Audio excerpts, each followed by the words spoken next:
Welcome to this week's edition of Wolves Weekly. I'm Mark Colachico, the new Director of Media Relations at Western Oregon University. I'm joined today by head football coach Arn Ferguson. Coach, how are you? Doing well. Especially after a nice win on a cold and windy day with Simon Fraser here at our place. Let's talk a little bit about that game against Simon Fraser. Good 27-16 victory. Ryan had a good day. Both Tyrell and Paul had good days receiving and a good performance defensively. Give us your take overall.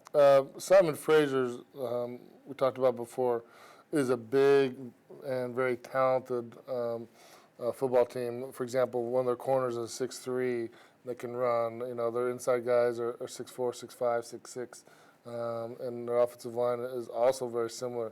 So we knew we had our hands full, especially when it rains and the wind's blowing, the field's wet. Really, size is a key factor, and it was just nice to see our team just keep plugging away on a very close ball game, and then to see that Ryan Bergman, our quarterback, and then Tyrell, and obviously Paul come through at the very end. And let's look at the highlights a little bit from that game and talk a little bit about the comeback. You were down 16-14 going into the fourth quarter.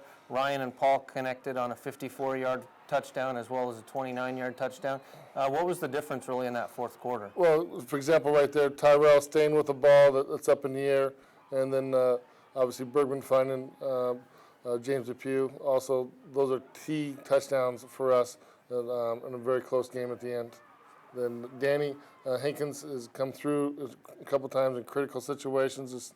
It's good to see him really be very aggressive, and then Paul sealing with a diving catch at the end.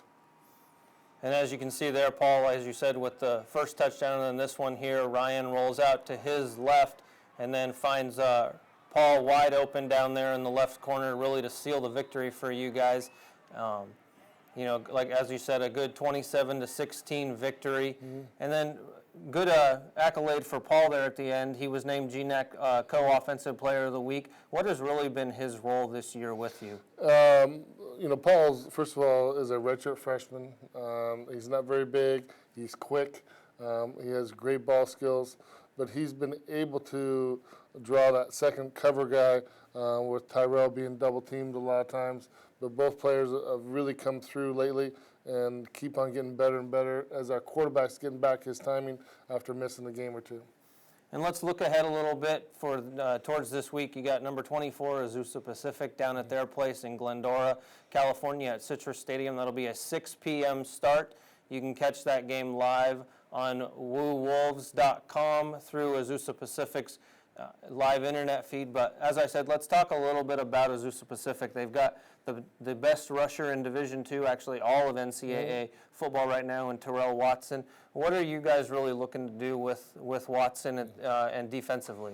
First of all, everybody's trying to stop Tyrell. Very good player. He's 240, 6'2", 6'3". Broke Christian Okoye's records all time, even last year. He's still only a junior.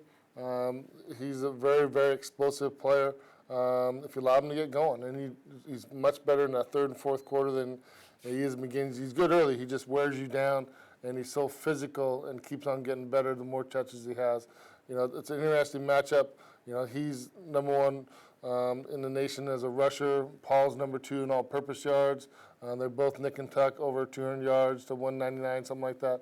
So both we anticipate having a great day. It's what we do with the rest of the players. We played Azusa close down there last year when they had a real good team. They're 5th in their region, which means that they are going to the playoffs if they win out, generally what that means, because the top 6 goes. So we're excited to have them. And also we're excited to be down there with turf field, with the warmer weather, to really let all of our receivers play. They play a lot of man coverage, so it's going to be really a situation where individual matchups will be the key. And then Azusa is coming off a really nice win at South Dakota Mines. You guys are coming off your win, as we said earlier, against Simon Fraser. 2 teams really riding a hot streak. Azusa's won 6 straight. You guys are riding a nice one-game winning streak. You know, what's the mindset that you guys are taking into this game? We really our schedule is built upon to get prepared for a game like this, and then after that, obviously Humboldt. So it's really prepared of our last 3 games being so important. We really feel that this game is the GNAC championship game. So we're excited, and our players are ready to go. We're just glad to get down there and face a very physical but also a very well-coached team and to see what our players can do. Well, Coach, we wish you good luck. Be sure to tune in for that game, as I said, on Saturday, November 1st. That'll be at 6 p.m. kickoff, live from Glendora, California, and Citrus Stadium. Once again, I'm Mark Colachico, joined today by head football coach Arn Ferguson. We thank you for tuning in. We'll see you next week, and go Wolves.